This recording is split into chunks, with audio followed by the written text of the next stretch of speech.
पाकिस्तान तहरीक इंसाफ ने अब एक मुतालबा सामने रख दिया और मुतालबा ये सामने रखा है कि इमरान खान साहब से मुलाकात करवाई जाए। उन्होंने कहा जी 3 बंदे हैं जिन्हें इमरान खान साहब से मिलवाया जाए और मिलवाने के बाद फिर हम ये तय करेंगे कि हमने जो कौमी सलामती कमेटी का इजलास बुलाया जा रहा है उसके अंदर कैसे शिरकत करनी है। अच्छा, ये तो पाकिस्तान तहरीक इंसाफ ने अब कहा ना, जब बहुत सारी आवाज़ें उठी। पाकिस्तान तहरीक इंसाफ का सोशल मीडिया, पाकिस्तान तहरीक इंसाफ के नजरियाती कारकुन, वो सारे के सारे अपनी क़यादत के खिलाफ खड़े हो गए, वरना क़यादत ने तो काम डाल दिया था। यानी ऐसा महसूस हो रहा था कि ये मरे जा रहे हैं और इनको दूसरा सांस नहीं आ रहा। ये पूरी कोशिश कर रहे हैं किसी तरह ये मिल लें जाकर आर्मी चीफ से या दीगर जो अस्करी इदारों के सरबराहान हैं उनसे मिल लें, इंटेलिजेंस एजेंसियों के लोगों को मिल लें और शिरकत कर लें उस इजलास के अंदर जो होने जा रहा है। यानी इतनी जल्दी थी इन्हें कि इन्होंने फौरी तौर पे बाकायदा एक लेटर जारी कर दिया। ये लेटर मेरे पास यहाँ पे मौजूद है। पाकिस्तान तहरीक इंसाफ के अंदर से ही उसके ऊपर तनकीद हो रही थी और जनाब लेटर के अंदर लिखा क्या, ये लिखा जनाब के 18 मार्च 2025 को 11 बजे जो एक मीटिंग होगी पार्लियामेंट हाउस में इस्लामाबाद में, हमारे फॉलोइंग यानी ये जो मंदरजा झेल हमारे एमएनएज और सेनेटर्स हैं वो इसके अंदर शिरकत करेंगे इस मीटिंग के अंदर। फिर इन्होंने नाम दे दिए, उमर अयूब साहब का नाम दे दिया, बैरिस्टर गौहर का नाम दे दिया, असद कैसर का नाम दे दिया, जरताज गुल का नाम दे दिया, साहबजादा मोहम्मद हामिद रजा का नाम दे दिया, मलिक मोहम्मद आमिर डोगर का नाम दे दिया, मोहम्मद बशीर खान, सनाउल्ला मस्ती खेल, अली मोहम्मद खान, ज़ुबैर खान, शिबली फराज, बैरिस्टर अली जफ़र और सेनेटर डॉक्टर हमायूं मोहम्मद साहब और सेनेटर ओन अब्बास बपी। अच्छा जी, ये 14 नाम इन्होंने दिए।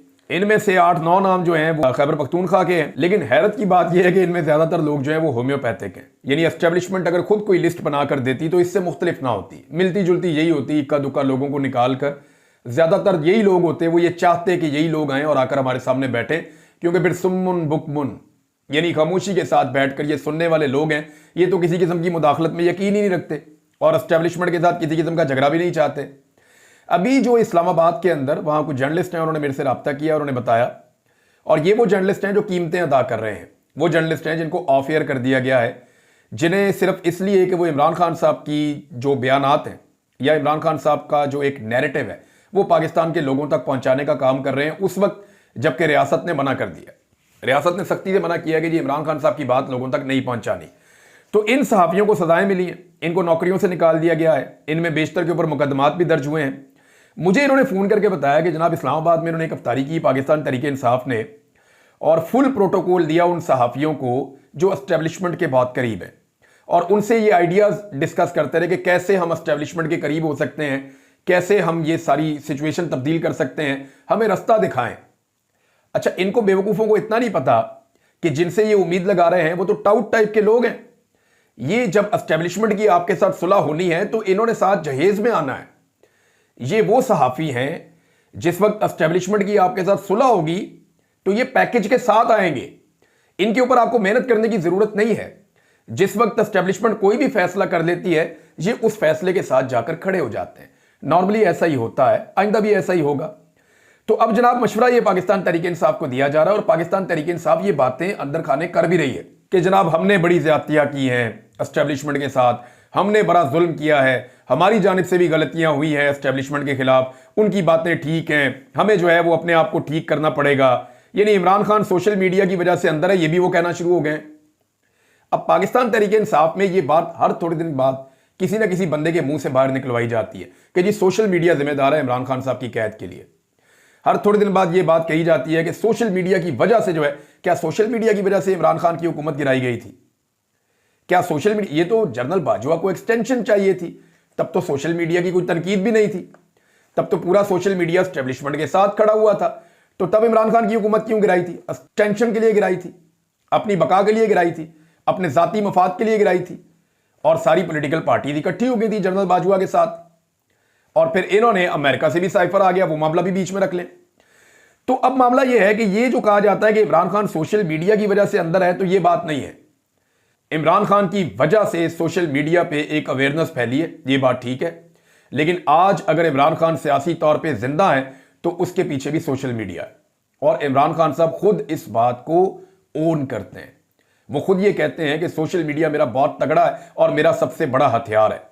तो क्या पाकिस्तान तहरीक इंसाफ इमरान खान साहब का सबसे बड़ा हथियार न्यूट्रलाइज करवा देगी? क्या पाकिस्तान तहरीक इंसाफ इमरान खान का सबसे बड़ा हथियार छीन कर एस्टेब्लिशमेंट के सामने सरेंडर कर देगी? लेकिन ये लड़ाई अल्टीमेटली पाकिस्तान के अवाम ने जीतनी है। आज जीत जाएं, 1 साल के बाद जीत जाएं, 2 साल के बाद जीत जाएं, 10 साल या 20 साल के बाद जीत जाएं, पाकिस्तान की एस्टेब्लिशमेंट को पाकिस्तान की अवाम से हारना पड़ेगा। 70 साल से पाकिस्तान की एस्टेब्लिशमेंट पाकिस्तान की अवाम को पीसती चली आ रही है अपने ज़ाती मफादात के लिए, अपने कारोबारों और अपनी चीज़ों के लिए, लेकिन ये हमेशा चलेगा नहीं।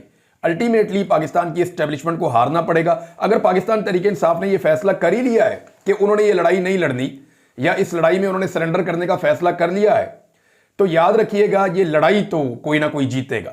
अगर आज ये लड़ाई नहीं लड़ेंगे तो कल इस लड़ाई को कोई और लड़ लेगा। फिलहाल इमरान खान अपने सारे क्राउड के साथ, अपनी आवाम के साथ और अपने फॉलोअर्स के साथ इस लड़ाई को लड़ रहे हैं और फिलहाल डटे हुए नजर आ रहे हैं, लेकिन इसका फैसला एक दिन अवाम के हक में होना है और ये अल्टीमेटली होकर रहेगा। ऐसा हो नहीं सकता कि अब आप इसको बांध दें। यानी वो कहते हैं ना, ये नवा कट्टा खुल गया, तो ये कोई नवा कट्टा नहीं खुला हुआ, ये कट्टा बहुत पहले का खुला हुआ है। ये जो सोशल मीडिया के ऊपर अवेयरनेस का या शऊर का मामला है, ये कई दहाइयों का मामला है। ये फातिमा जिन्ना के दौर से पनप रहा है, ये जब पाकिस्तान 2 लख्त हुआ था उस वक्त से पनप रहा है, ये जब जब एस्टेब्लिशमेंट ने मुदाखलतें की, जब जब मार्शल लॉ लगाई, ये तब से अब तक पनप रहा है।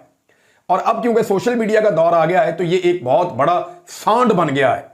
ये कट्टा बहुत पुराना खुला हुआ है, इसको अब कोई नहीं बांध सकता, क्योंकि ये कट्टा अब कट्टा रहा नहीं, ये नवा कट्टा नहीं है, ये सांड बन गया है और ये टकरे मार रहा है पकड़ पकड़ के एस्टेब्लिशमेंट को।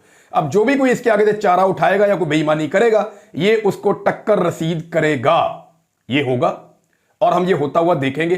पाकिस्तान तहरीक इंसाफ की जो लीडरशिप है, उन्होंने ये फैसला करना है कि ये जो लड़ाई जो अब तक उन्होंने लड़ी है, इसकी वजह से उन्हें अवाम में मकबूलियत मिली है, इसकी वजह में उन्हें अवाम में कबूलियत मिली है, इसकी वजह से लोगों ने उनको वोट डाले हैं, इसी की वजह से लोग इमरान खान के साथ खड़े हैं।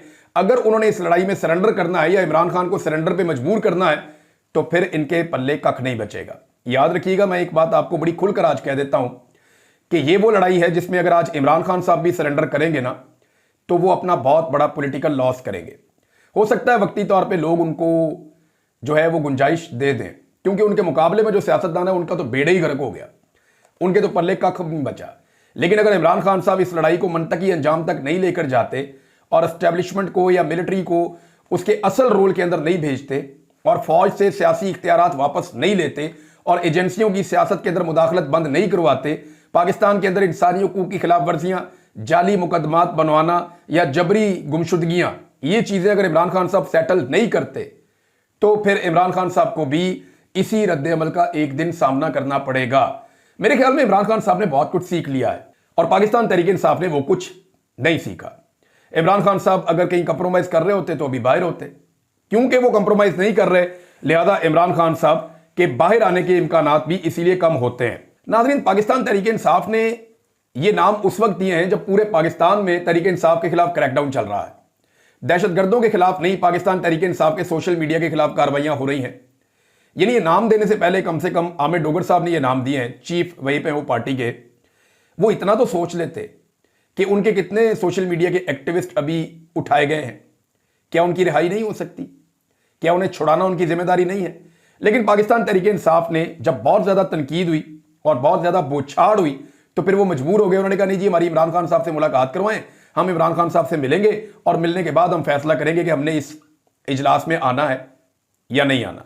अब इसमें मैं आपको एक चीज पहले बता देता हूं, अगर इनको इमरान खान साहब से मिलवाया गया तो इमरान खान साहब क्या कर सकते हैं मुमकिन तौर पे। लेकिन जो कॉमन सेंस कहती है, इमरान खान साहब मेरे ख्याल में टाइम गेन करना चाहेंगे।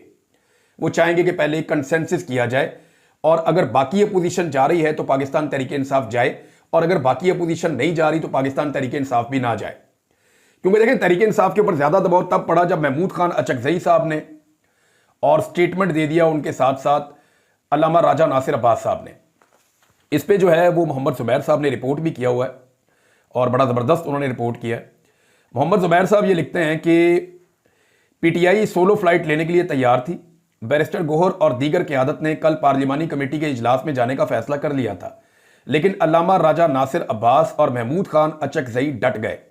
अल्लामा ने कहा कि अगर मसले का संजीदा हल निकालना है तो फिर पार्लियामेंट का मुश्तरका इजलास बुलाएं, बलूचिस्तान और केपीके के स्टेक होल्डर्स को बुलाएं, 3 रोजा जरगा करें जिसमें इमरान खान को भी दावत दी जाए और फिर जो फैसला सियासी क़यादत करे उस पर अमल हो।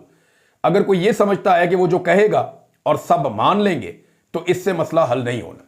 देखिए, ये अकलियत है, कौम की अक्सरियत इमरान खान के साथ है। ना ये एस्टेब्लिशमेंट कुछ बेचती है और ना ये सियासी जमातें कुछ बेचती हैं।